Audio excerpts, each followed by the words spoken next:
Wonten ing mriki kita badhe bahas sekedhik kaitanipun kalian inggih menika adab-adab sunah-sunah nalikanipun badhe nindakaken ibadah salat Idul Fitri. Nah, kita akan mengupas bagaimana adab-adab ketika melaksanakan ibadah salat Idul Fitri. Adapun adab-adab ataupun perkara-perkara yang baik, perkara-perkara yang dipun sunahaken oleh Nabi Muhammad sallallahu alaihi wasallam itu bisa menjadi contoh suri teladan bagi kita. Karena dalam segala aspek ibadah itu yang kita contoh siapa? Nabi sallallahu alaihi wasallam. Sebagaimana dijelaskan di dalam ayat Allah di dalam surat Al-Ahzab, surat yang ke-33 ayat yang ke-21, laqad kana lakum fi Rasulillah uswah hasanah liman kana yarjullaha wal yawmal akhir wa dzakarallaha katsiran. Sungguh telah ada di dalam pribadi Nabi suri teladan yang baik, yang mulia, yang agung, perilaku akhlak yang mulia yang perlu kita contoh dalam segala aspek kehidupan beliau, dalam tataran apa saja, dalam urusan keluarga, dalam urusan sosial, dalam urusan bernegara, itu sudah dicontohkan oleh baginda kita yang mulia Nabi Shallallahu Alaihi Wasallam. Jadi orang Islam itu tidak usah melihat, mencontoh yang lain kalau hal yang tersebut itu tidak selaras dan tidak sesuai dengan sikap, perilaku, ibadah, keyakinan yang dicontohkan, yang dibawa oleh Nabi Muhammad sallallahu alaihi wasallam. Kalau tidak, orang yang sudah menemukan sunnah-sunnah, contoh-contoh yang baik, perilaku-perilaku yang baik, ucapan-ucapan yang baik, akhlak yang mulia yang dicontohkan oleh Nabi, kok dia tidak mengikutinya, tidak itiba, dia mengikuti orang lain, padahal jelas sudah ada petunjuknya, wonten Al-Quran utawi wonten hadis-hadis Nabi, utawi wonten penjelasan para ulama. Monggo tiyang mekanten para jamaah ibadahnya tidak bermanfaat. Milanipun menawi kita wangsul saking hadisipun Nabi Muhammad SAW, Nabi pernah bersabda, man amila amalan laisa alaihi amruna fahuwa raddun. Barang siapa yang dia beramal, melakukan amal-amal ibadah yang tidak ada petunjukku, yang tidak ada syariatku, yang tidak ada apa yang aku contohkan dalam segala aspek kehidupanku, maka kata Nabi, mudah-mudahan tidak diterima oleh Allah Subhanahu wa taala. Artinya apa? Amalan tersebut raddun, mardud. Ya, mardud itu layubal, tidak diterima oleh Allah Subhanahu wa taala. Milanipun ini penting, kita akan bagaimana belajar bersama-sama, kita akan melihat bagaimana Nabi ketika mengajarkan dalam persoalan ibadah sunnah ketika terutama di hari Idul Fitri. Di dalam kitab-kitab para ulama, Bapak Ibu para jamaah, para shaimun dan shaimat ingkang dipunmuliakan dening Allah, di dalam kitab sunnah-sunnah ataupun adab-adab ketika hari raya itu yang pertama, bagaimana seorang muslim itu seperti biasanya dianjurkan untuk mandi terlebih dahulu, ya, untuk mandi iktisal, ya, atau istihmam. Jadi mandi terlebih dahulu sebagaimana mandi pada umumnya, membersihkan badan. Sebagaimana juga mandi ketika ingin melaksanakan ibadah salat Jumat. Ketika sudah mandi dengan bersih, maka menggunakan pakaian yang terbaik. Pakaian yang terbaik. Ya, artinya pakaian yang terbaik itu pakaian yang memang betul-betul indah, ya, pakaian yang bersih, pakaian yang suci. Mana dalilnya? Ya, ini kita bisa buka di dalam surat Al-A'raf 31, surat yang ke-7. Ya Bani Adam, khudhu zinatakum inda kulli masjid. Apa kata Allah? Hai manusia, hendaknya engkau berhiaslah, engkau berpakaianlah dengan baik setiap kamu memasuki masjid atau rumah-rumah Allah. Ini anjuran dari Allah. Setiap masuk ke masjid, setiap masuk ke rumahnya Allah, maka dianjurkan untuk memakai pakaian yang terbaik, pakaian yang indah. Maka di dalam ayat yang lain, pakaian yang terbaik adalah apa? Libasut taqwa, baju takwa. Khairul lakum, itu adalah yang terbaik bagimu. Tapi pernah memakai baju yang berwarna putih, juga pernah berwarna merah, juga berwarna hijau, apa yang beliau senangi. Dan beliau begitu terasa baik, tampan, begitu rupawan ketika memakai pakaian yang berwarna, ya. Jadi Bapak Ibu yang dimulakan oleh Allah itu berpakaian yang baik, ya.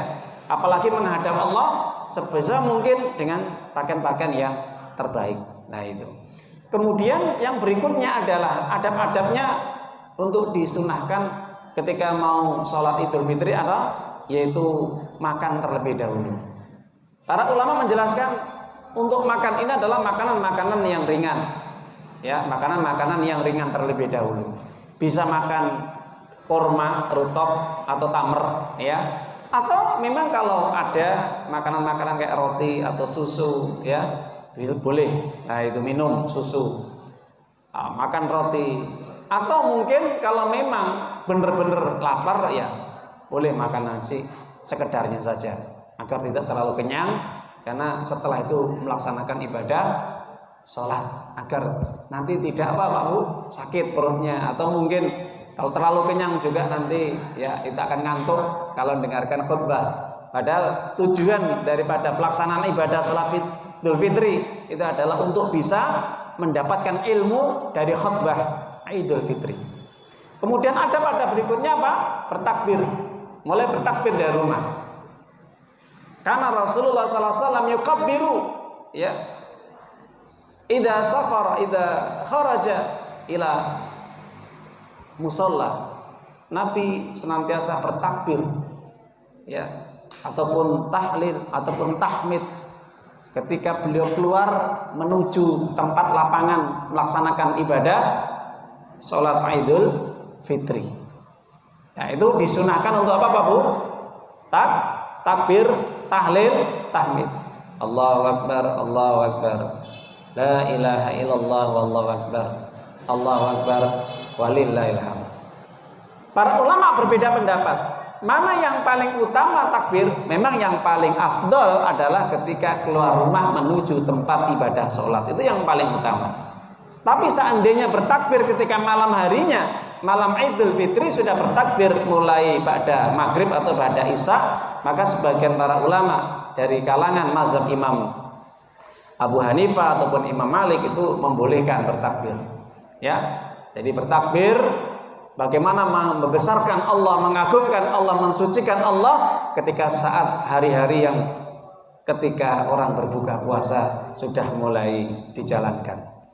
Para jamaah Bapak Ibu, juga Allah menurunkan di dalam ayat Allah, ya, yukabbirullah yuridullahu bikumul yusra wala yurid bikumul usra walitukmilul iddata walitukabbirullaha ala ma hadakum wala'allakum tashkurun.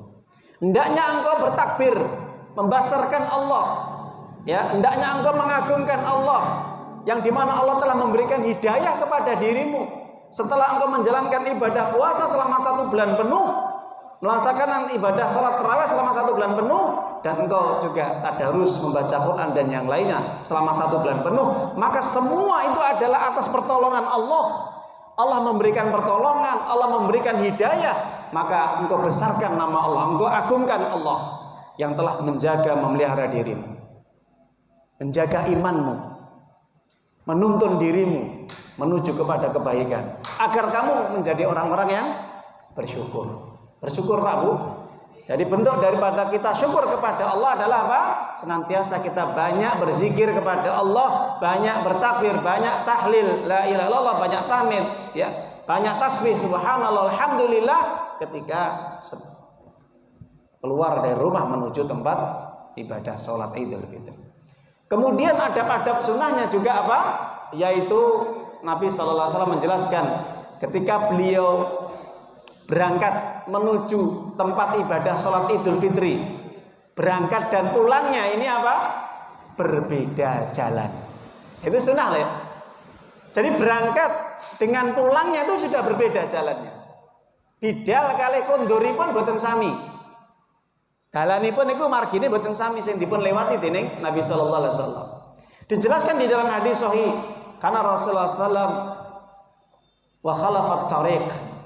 Nabi itu selalu ketika beliau melaksanakan ibadah sholat Idul Fitri atau Idul Adha bersama para sahabatnya, beliau selalu mengambil jalan yang berbeda antara berangkat dengan pulangnya. Ustaz, ini agak jauh. Ya nggak apa-apa, agak jauh sambil jalan-jalan. Ya, naik motor atau naik sepeda atau jalan boleh, nggak apa-apa. Ambil, yaitu jalan yang tidak sama. Ini merupakan sunnah. Kalau dijalankan, insya Allah ini mendapatkan apa? Pahala. Bapak Ibu nggih? Jadi antaranipun bidal kali kondoripun wangsulipun itu mboten sami marginipun radosanipun. Enggak apa-apa rada mubeng ngoten ya. Nah itu sunnah. Sunnah Nabi sallallahu alaihi wasallam. Kemudian juga para jamaah Bapak Ibu, bagi para ummahat, para nisa wanita, ibu-ibu ya, para wanita perempuan ini seandainya kondisi sedang haid, apakah boleh mendatangi sholat Id? Boleh, tetap selama dia tidak masuk ke dalam masjid, boleh di pelatarannya, boleh di halamannya, boleh di luarnya. Makanya disitulah disunahkan sebenarnya untuk pelaksanaan ibadah sholat Id itu adalah di tanah lapang. Nah, ini musola itu adalah tanah lapang sebenarnya. Ya, sehingga apa? Agar wanita-wanita yang tidak sholat atau sedang menstruasi atau sedang datang bulan atau haid itu juga bisa menghadirinya. Disunahkan juga bagi wanita untuk memperbanyak sedekah. Untuk memperbanyak sedekah. Dijelaskan di dalam hadis panjang bahwa dari Ibunda Aisyah radhiyallahu anha ketika Rasulullah SAW berkhutbah dalam salat Idul Fitri, beliau menganjurkan bahwa saya melihat kebanyakan penghuni neraka itu adalah para wanita. Kenapa? Disebabkan karena dua hal. Karena kufur kepada suaminya, tidak suka berterima kasih kepada suaminya, dan juga wanita itu terputus ibadah sholatnya ataupun puasanya disebabkan karena haidnya, terpotong agamanya ya. Jadi maka dari situ para jamaah Bapak Ibu, bagi para wanita hendaknya menutup kekurangannya dari amal yang dia lakukan, maka dengan perbanyaklah mereka untuk apa? Kasratus sedekah, memperbanyak sedekah. Saat Nabi menghimbau kepada para wanita, jamaah ibu-ibu, ya, Nabi sallallahu alaihi wasallam menghimbau kepada ibu-ibu, perbanyaklah sedekah. Saat itulah para wanita kemudian mereka bersedekah. Ada yang bersedekah dengan cincinnya, ada sedekah dengan kalungnya, ada sedekah dengan apa saja yang dibawa atau yang dimilikinya. Nah, kalau sekarang mungkin cukup uang, nanti kalau emasnya disedekahkan nggak punya emas lagi. Ya, karena semangatnya para sahabiah, semangatnya para istri-istri para sahabat atau wanita-wanita saat itu Ansar ataupun Muhajirin begitu luar biasa, agar jangan sampai mereka banyak berbuat dosa disebabkan karena perbuatan kufur kepada suaminya atau durhaka kepada Allah Subhanahu wa taala. Adapun sunnah-sunnah yang berikutnya adalah hendaknya mendengarkan khutbah hingga selesai ya, dengan khusyuk, dengan tumakninah ya, artinya menjaga adab-adabnya ya, jangan sampai di dalam majelis, di dalam tempat ibadah sholat tetap saja ada kata-kata yang tidak baik. Senangannya saya Bapak Ibu ya, nanti sudah puasa selesai, sudah dibersihkan dengan apa Pak Bu? Zakat ya, dengan infaknya dicoreng lagi, dikotori lagi dengan apa? Kata-kata yang jelek, kata-kata yang buruk, gosip, fitnah, ghibah, rasan-rasan, dengki lan sak piturutipun. Jangan, dijaga betul. Bapak Ibu nggih, ibu-ibu dimanapun berada, di majelis ilmu atau di luar manapun, ketika sudah kita dibersihkan dosa-dosa kita oleh Allah dengan zakat kita, dengan segala ibadah kita kerjakan selama 1 bulan penuh, jangan kita kotori lagi. Begitu juga dengan bapak-bapak sama sebenarnya, jangan kita kotor lagi. Kenapa? Karena fungsi zakat fitrah adalah membersihkan dosa-dosa kita, baik ucapan kita, perbuatan kita selama di bulan Ramadan. Semoga itu sedikit sekelumit yang kami sampaikan tentang sunnah-sunnah ketika kita melaksanakan sholat Idul Fitri, semoga Bapak Ibu bisa kita jalankan. Satu lagi saya tambah, jangan lupa khusus bagi kaum laki-laki, bapak-bapak, mas-mas, itu dianjurkan untuk pakai minyak wangi. Itu yang sangat disenangi oleh Nabi. Hubbiba ilayya atib wa nisa, dijadikan kesenangan dalam diriku adalah apa? Minyak wangi dan wanita. Semoga ini bisa memberikan manfaat ya. Pakai minyak wangi Pak Bu, biar masih bapaknya pakai minyak wangi biar gak apek nanti ya. Nah itu mungkin bajunya yang kurang wangi disemprot pakai minyak wangi yang terbaik. Saja kurang lebihnya. Alhamdulillah ini sudah masuk waktu kita berbuka. Semoga sedikit